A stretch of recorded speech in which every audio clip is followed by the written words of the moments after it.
कि क्या माह रमज़ान में एक्सरसाइज करनी चाहिए, आप अपने वज़न को कम कर सकें, तो उसके लिए क्या टेक्निक्स। रमज़ान में जो एक्सरसाइज का जो बेहतरीन वक्त है वो आपका बिफ़ोर अफ्तार है। अब यहाँ से अब आपने हाथ अपने ऊपर जब लेकर आने हैं तो आपने इसके साथ जितना मैक्सिमम आप उठ सकते हैं आपने वो आप रेड किडनी बीन्स जो राजमा होते हैं उनका इस्तेमाल कर सकते हैं। एक्सरसाइज तो हम करेंगे रमज़ान में, लेकिन हमने अपना डाइट प्लान क्या रखना है। इसमें आपने अपनी एल्बोज को ये स्ट्रेट रखना है और आपने हिप्स अपने डाउन रखने और सामने आप प्रोटीन जो है वो इनटेक करनी है। तो अगर आपको तो आप अंडों का जो है ऑमलेट या फ्राई एग्स जो है 2 आप वो ले सकते हैं। और इस वीडियो में हम माह रमज़ान और आपकी सेहत के हवाले से चंद सवालों के जवाब जानने की कोशिश करेंगे। और वो सवाल ये हैं कि क्या माह रमज़ान में एक्सरसाइज करनी चाहिए, और अगर करनी चाहिए तो उसके बेहतरीन औकात क्या हैं, किन औकात में एक्सरसाइज करनी चाहिए, और वो कौन सी एक्सरसाइजेज़ हैं जो माह रमज़ान में नहीं करनी चाहिए, और वो कौन सी एक्सरसाइजेज़ हैं जो करनी चाहिए। इसके अलावा एक बड़ा अहम सवाल जिसके ऊपर आज की इस वीडियो में बात करेंगे, और वो सवाल ये है कि माह रमज़ान में अक्सर लोगों का वज़न बहुत ज़्यादा होता है, और ये बड़ा गोल्डन चांस होता है माह रमज़ान का कि इसमें आप अपने वज़न को कम कर सकें, तो उसके लिए क्या टेक्निक्स यूज़ की जानी चाहिए। इसके अलावा अगर आपका पेट बढ़ा हुआ है, बाहर की तरफ निकला हुआ है, तो उस पेट को कैसे कम किया जा सकता है। ये वो सारे सवाल हैं जिनके जवाब आपको आज की इस वीडियो में मिलेंगे। इस वीडियो जी तो शम्स भाई मेरे साथ मौजूद हैं, उनसे ये जानेंगे कि माह रमज़ान में एक्सरसाइज करनी चाहिए या नहीं करनी चाहिए। जी अस्सलाम वालेकुम। वालेकुम अस्सलाम। अच्छा शम्स भाई, ये एक मिथ है, लोग कहते हैं कि माह रमज़ान में एक्सरसाइज नहीं करनी चाहिए क्योंकि इससे सेहत के मसाइल जन्म लेते हैं। तो सबसे पहले तो आप सबसे अहम और सबसे पहला सवाल यही है आपसे कि क्या माह रमज़ान में एक्सरसाइज करनी चाहिए या नहीं करनी चाहिए। बिल्कुल जो है माह रमज़ान जो है ये एक बड़ा बाबरकत महीना है और ये हम मुस्लिम के लिए एक बहुत बड़ी ब्लेसिंग है अल्लाह की तरफ से। और ये पूरे 12 महीने में एक ख़ास ऐसा मंथ है जो कि हमारे जिस्म की ज़ुकात निकालने के लिए है। और रमज़ान के अंदर जो है हमारी 100 बीमारियां दूर होती हैं, हमारे कितने जो प्रॉब्लम्स होते हैं जो हमारे जिस्मानी वो बिल्कुल हमारे इसमें जो है बेहतरी की तरफ जाते हैं। और ये अल्लाह की तरफ से एक जो है नेमत से कम नहीं है। और रमज़ान के अंदर बहुत से लोगों का ये सवाल होता है कि भाई रमज़ान के अंदर हमें एक्सरसाइज करनी चाहिए या नहीं करनी चाहिए। तो जहाँ तक मेरा नॉलेज है और जहाँ तक मैं समझता हूँ और अपने प्रैक्टिकल की अगर मैं बात करूँ, मुझे तकरीबन 17 साल हो गए हैं इस फील्ड के अंदर और अल्हम्दुलिल्लाह मैं हर रमज़ान 12 महीने में जो है पिछले जो 11 महीने होते हैं उनमें से सबसे ज़्यादा जो मैं अच्छी और एक्सरसाइज जो मैं करता हूँ वो मैं रमज़ान के मंथ में करता हूँ। और बहुत से लोगों का ये सवाल होता है कि भाई रमज़ान में जो है हमें एक्सरसाइज वो अफ्तारी से पहले करनी चाहिए या अफ्तारी के बाद करनी चाहिए। तो इसको अगर क्लियर किया जाए तो रमज़ान में जो एक्सरसाइज का जो बेहतरीन वक्त है वो आपका बिफ़ोर अफ्तार है। मतलब अफ्तारी से पहले का जो आपका वक्त होता है वो सबसे बेहतरीन वक्त होता है आपका एक्सरसाइज करने का। उसकी जो सबसे बड़ी सूरत है ये होती है कि आपने एक फ़ास्टिंग की होती है, आपने कुछ इनटेक नहीं किया होता। और उन लोगों के लिए जो सबसे ज़रूरी है रमज़ान के अंदर अफ्तारी से पहले एक्सरसाइज करना जिन्होंने अपना वज़न कम करना है, क्योंकि बहुत से लोगों का जो वज़न बढ़ा हुआ होता है तो उसको कम करने के लिए जो सबसे बेहतरीन है कि वो अफ्तारी से पहले करें। उसकी वजह ये होती है कि हमने जो है फ़ास्टिंग की होती है, हमने कुछ इनटेक नहीं की होती और बिल्कुल हम जो है कुछ इनटेक कर भी नहीं सकते क्योंकि हम अल्लाह की खुशनुदी के लिए अपने आप को जो है हमने भूखा रखा होता है। तो उस कंडीशन में हम कुछ खा भी नहीं सकते, इनटेक भी नहीं कर सकते। तो जब हम तकरीबन अफ्तारी से कोई 1 घंटा या सवा घंटा या 1.5 घंटा पहले हम अपनी एक्सरसाइज शुरू करते हैं तो हमें एक एनर्जी भी मिलती है और हमें एक सपोर्ट भी होती है और हमारी बॉडी जो है वो बड़ा अच्छे तरीके से वर्क कर रही होती है क्योंकि वो अंदर कुछ इस तरह का होता नहीं है जो कि हमें डिस्टर्ब करे।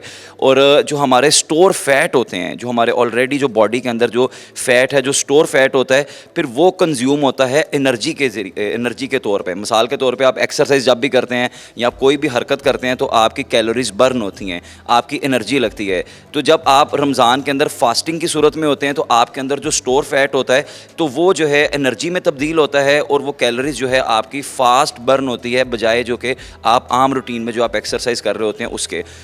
बिल्कुल आपने सुना शम्स भाई को। मेरे पास बहुत से सवाल थे जो मैं उनसे पूछना चाहता था इस हवाले से, लेकिन उन्होंने मेरे एक ही सवाल में बहुत सारे जवाब दे दिए और बड़ा इन ब्रीफ उन्होंने आपको बताया कि किस तरह रमज़ान की जो एक्सरसाइज़ है वो आपकी सेहत को किस तरह से बेहतर करती है और आपके बहुत से सेहत के मसाइल ख़त्म होते हैं उस एक्सरसाइज से। एक बड़ा अहम सवाल और भी इससे जन्म लेता है और वो ये है कि एक्सरसाइज तो हम करेंगे रमज़ान में, लेकिन हमने अपना डाइट प्लान क्या रखना है, क्योंकि रमज़ान में बहुत सी तली हुई चीज़ें जो हैं हम अपनी डाइट में ले आते हैं जिसकी वजह से सेहत के मसाइल दोबारा से बढ़ जाते हैं और वो जो आप एक्सरसाइज करते हैं उसका कुछ ज़्यादा फ़ायदा नहीं होता। तो डाइट के बारे में भी जानेंगे आपसे। शम्स भाई, हमें रमज़ान में अपनी डाइट कैसी रखनी चाहिए? बड़ा ज़बरदस्त आपने सवाल किया है, क्योंकि बहुत से लोग जो है इस चीज़ को क्लियर करने में भी लगे होते हैं कि भाई हम वज़न और सबसे बड़ी जो मैं एक मेन चीज़ बताऊं, आपने सबसे पहले जो सवाल किया कि बड़े लोग इसमें परेशान भी हो जाते हैं, उनकी हेल्थ भी थोड़ी सी डिस्टर्ब हो जाती है।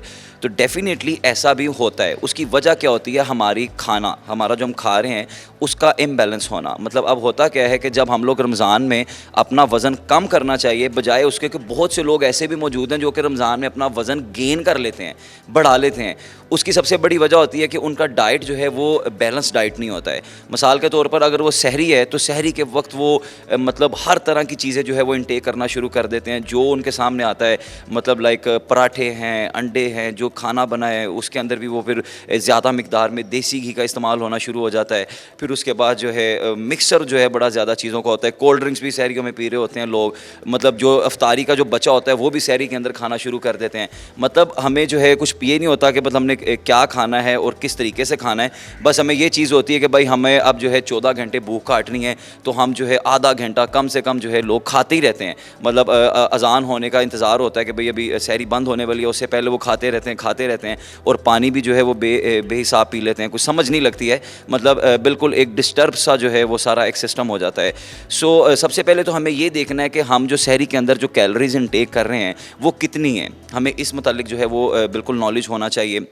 अब जो सहरी है उसमें सबसे बेहतरीन तरीका ये है कि आप जो है एक चपाती लें, एक रोटी जो होती है, एक चपाती आप कर लें, साथ इसके आप थोड़ा सा आप जो है दही खा लें। डेयरी के तौर पे आप दही इस्तेमाल करें, दूध मत पिएं सहरी के अंदर। सहरी के अंदर आप दही खा लें क्योंकि ये आपको सपोर्ट करेगा, आपको जो है लॉन्ग टर्म जो है आपने भूख भी बर्दाश्त करनी है। तो आप जो है एक चपाती, उसके साथ जो भी फॉर्मल जो है मतलब घर के अंदर जो भी आपने सहरी में जो आपने बनाया सालन, आप वो कर लें। या फिर उसके अलावा आप प्रोटीन जो है वो इनटेक करनी है तो अगर आपको, तो आप अंडों का जो है ऑमलेट या फ्राई एग्स जो है 2 आप वो ले सकते हैं। आप साथ दही इस्तेमाल कर सकते हैं और साथ अपनी रोटी। आप ये चीज़ जो है आप इस्तेमाल करें। मतलब एक सिंपल सा और सादा सी ग़िज़ा है, आप सहरी में इसको ये करें। और बिल्कुल ये मत सोचें कि भाई हमें 14-15 घंटे भूख काटनी है तो उसके लिए हम परेशान हो जाएं, क्योंकि अल्लाह जो है हमें उसके अंदर मदद करता है और अल्लाह हमें सब्र भी अता करता है। और रमज़ान का जो बेसिक मकसद है वो सब्र ही है। मतलब अगर हम बेसब्रे होकर अगर हम खाना शुरू कर देंगे बहुत ज़्यादा, तो डेफ़िनेटली हमारा वेट कम होने की बजाय बढ़ेगा। और जब आपने सहरी करनी है, नॉर्मल सी सहरी करें।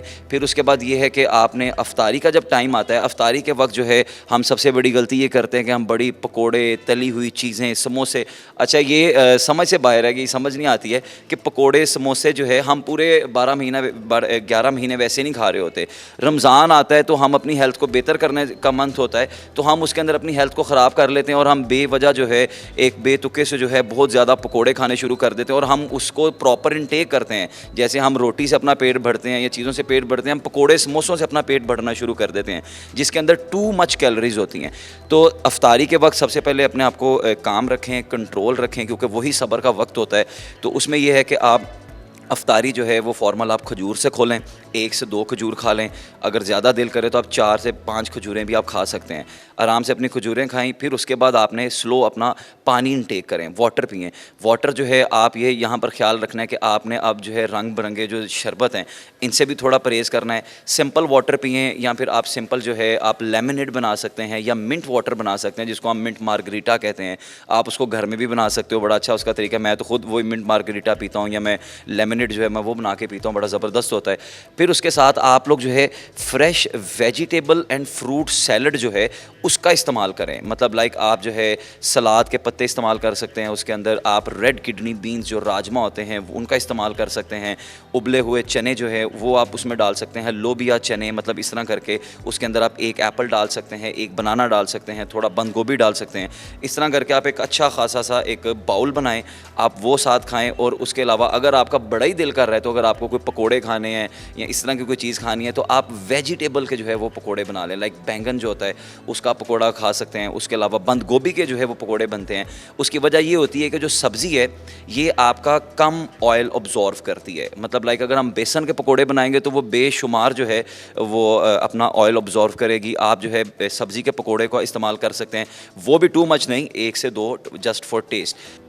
जी, बिल्कुल आपने बड़ा डिटेल में सुना और मुझे नहीं लगता कि अब मज़ीद इस बारे में कुछ डिटेल में बताने की ज़रूरत है। बड़ा ब्रीफली एक्सप्लेन किया है शम्स भाई ने आपको कि आप रमज़ान में अपनी सेहत को कैसे बेहतर रख सकते हैं, कैसे एक्सरसाइज कर सकते हैं। एंड पे मैं शम्स भाई से ये रिक्वेस्ट करूँगा कि आप मेरे नाज़रीन को अगर थोड़ी सी एक्सरसाइजेस बता दें, जो वो रमज़ान में इफ्तारी से पहले या इफ्तारी के बाद करके अपने पेट को कम करना, जो लोग चाहते हैं वो अपना पेट कम कर सकें या अपना जो मोटापा कम करना चाहते हैं, वो घर पे अगर कोई 2-3 ऐसी एक्सरसाइजेज़ हैं जो करके वो अपने आप को रमज़ान में अपनी सेहत को बेहतर कर सकें। सबसे पहले तो चले मैं इसमें भी थोड़ा सा बता दूं, क्योंकि अभी मैं एक दो अगर एक्सरसाइज बताऊंगा तो शायद मेरे ख्याल से उस तरह ना पता चल सके। लेकिन सबसे ज़रूरी ये चीज़ है कि आप अपने नियर बाय जो भी आपके कोई जिम हो या फिटनेस सेंटर हो उसको लाजमी ज्वाइन करें, क्योंकि फ़िटनेस जो है ये बड़ी एक ज़रूरी चीज़ है और ये पूरा के पूरे 12 मंथ का एक काम है। यहाँ पर मैं एक चीज़ आपके चैनल में जो है क्लियर करना चाहता हूँ, जो ऑडियंस है, जो लोग सुन रहे हैं, कि भाई सिर्फ़ और सिर्फ ये जो फिटनेस है और ये जो एक्सरसाइज है ये सिर्फ वज़न कम करने की हद तक नहीं है। सबसे पहले ये आपको मैं एक चीज़ क्लियर कर दूं, वन थिंग, ये आपकी हेल्थ है और ये आपका एक एसेट है जो कि हमेशा आपके साथ रहना है। मैं हमेशा से एक चीज़ कहता हूं कि आपकी ज़िंदगी में जो सबसे कीमती और जो सबसे शानदार वक्त जो है वो वही है जो कि आपने अपनी हेल्थ के लिए निकाला। अपनी 24 आवर्स में से अपने 45 मिनट्स या 1 घंटा लाजमी किसी अच्छे ट्रेनर के पास जाके अपनी एक्सरसाइज रोज़ाना करें, क्योंकि जो इसका फ़ायदा है ये आपको लॉन्ग टर्म है। आपका वेट भी मेंटेन रहेगा, आपकी हेल्थ बेहतरीन रहेगी, आपका कार्डियोवस्कुलर सिस्टम स्ट्रॉन्ग रहेगा, आपको कोई बीमारियां नहीं होंगी, आपको डॉक्टर्स के पास नहीं जाना पड़ेगा।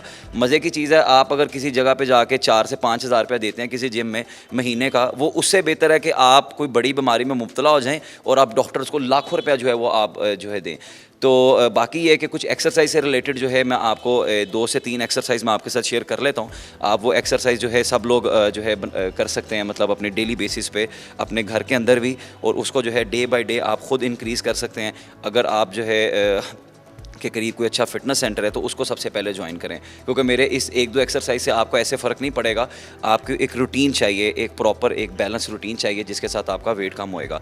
सो सबसे पहले तो हम 2 एक्सरसाइज आपके साथ मैं अपनी शेयर कर लेता हूँ। एक एक्सरसाइज होगी हमारी पेट के लिए और दूसरी एक्सरसाइज होगी हमारी लेग्स के लिए, क्योंकि यही 2 सबसे बड़े इशूज़ हैं। और ख़ास तौर पर जो है ख़वातीन को ये बड़ा प्रॉब्लम है कि वो चलो बाहर नहीं आ सकती या फिटनेस सेंटर उस तरह ज्वाइन नहीं कर सकती, तो वो इन एक्सरसाइज को जो है करके अपना जो है वेट भी अपना मेंटेन रख सकती हैं। प्लस डाइट, फिर बता रहा हूँ कि डाइट बहुत ज़रूरी है और उसके साथ एक्सरसाइज।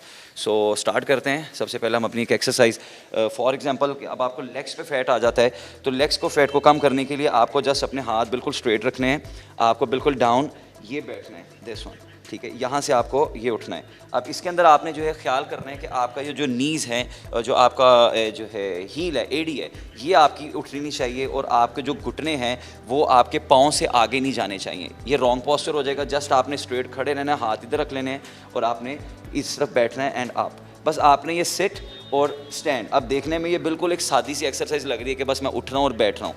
आपने इस एक्सरसाइज को डेली बेसिस पे परफॉर्म करना है। मिसाल के तौर पे अगर आप स्टार्टिंग में हो तो आप इसके 12 रेप्स करो। अगर आपका वेट बहुत ज़्यादा है तो आप इसमें ये कर सकते हो कि पीछे एक अपने चेयर रख सकते हो, हाथ अपने ये करके स्ट्रेट, बस आपने चेयर के ऊपर टच करना है हिप्स को एंड बैक। आपने इस तरह जो है एक्सरसाइज करनी है। स्टार्टिंग में आपने ज़्यादा नीचे नहीं जाना, डीप नहीं जाना, आप थोड़ा सा नीचे रह सकते हो, थोड़ा नीचे जा सकते हो। जब आहिस्ता आहिस्ता आप इसमें बेहतर हो जाओ तो इसकी रेपिटेशन को भी जो है वो बढ़ाएं। मिसाल के तौर पर पहले 12 रेप्स पे है, फिर इसको आहिस्ता आहिस्ता 15 रेप्स पे लेके जाएं और इसके 3 से 4 सेट करें। मसाला 1 राउंड किया है, फिर दूसरा राउंड, तीसरा राउंड, चौथा राउंड, इस तरह करके। ये तो हमने किया लेग्स के लिए एक्सरसाइज। अब मैं आपके साथ थोड़ा शेयर कर लेता हूँ पेट के लिए। पेट के लिए जब एक्सरसाइज होती है आपको थोड़ा बहुत लेटना पड़ता है। तो अब आपको जब पेट की एक्सरसाइज आपने करनी है तो आपने जस्ट अपने घुटने जो है इनको बेंड रख लेना है और आपने अपने जो हाथ हैं वो पीछे ले जाने हैं। अब यहाँ से अब आपने हाथ अपने ऊपर जब लेकर आने हैं तो आपने इसके साथ जितना मैक्सिमम आप उठ सकते हैं आपने वो उठना है।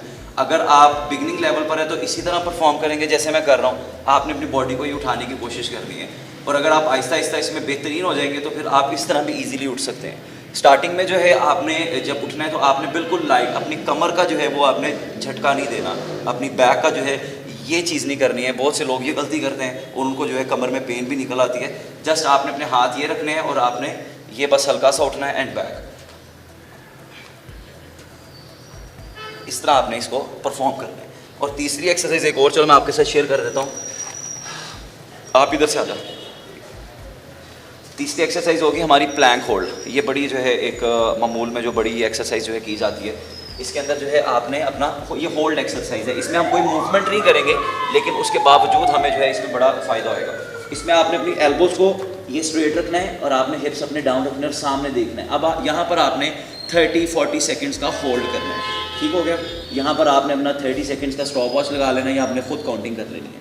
जी शम्स भाई, बहुत शुक्रिया आपका कि आपने CKD के नाजरीन को बड़े एहसन तरीके से बताया कि वो रमज़ान में अपनी सेहत का ख्याल कैसे रख सकते हैं। तो ये आप पे भी फ़र्ज़ है कि जहाँ रमज़ान में आप रोज़ा रखते हैं, इबादत करते हैं, तो अपने जिस्म को भी बेहतर बनाएं, अपनी सेहत को भी बेहतर बनाएं, क्योंकि एक तंदुरुस्त जिस्म ही अच्छे तरीके से अल्लाह ताला की इबादत कर सकता है। मुझे यासिर जलाल को इजाज़त दीजिए। वीडियो पसंद आई तो CKD न्यूज़ के चैनल को सब्सक्राइब करना हरगिज़ ना भूलें। अल्लाह हाफिज़।